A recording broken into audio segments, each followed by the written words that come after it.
Bəqi qəbirstanlığında kimlərin məzarı var?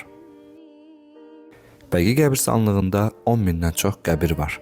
Burada Peyğəmbərin ailə üzvlərinin və bir çox səhabənin məzarı yerləşir. Bu hissədə Peyğəmbərin əmisi Abbas ibn Əbdülmütəllibin məzarıdır.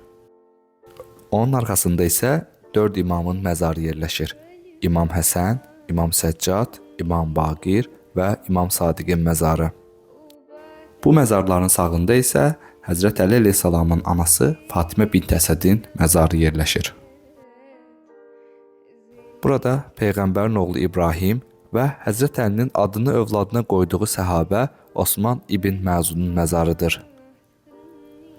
Bura isə Həzrət Əbəlfəzlin anası Ümmülbəninin və Peyğəmbərin bibiləri Atikə və Səfiyyənin məzarıdır. Bura isə Abdullah ibn Cəfərin və Əqil ibn Əbu Talibin qəbridir. Peyğəmbərin süd anası Həlimə Sədiyyənin məzarı. Məhəmməd Peyğəmbər gecələr Bəqi qəbirstanlığına gedər və belə dua edərdi: Ey möminlər diyarının sakinləri, sizə salam olsun. Sizə vəd olunan gəlib çatdı. İnşallah biz də sizə qovuşacağıq. Allah bizə də, sizə də rəhm etsin.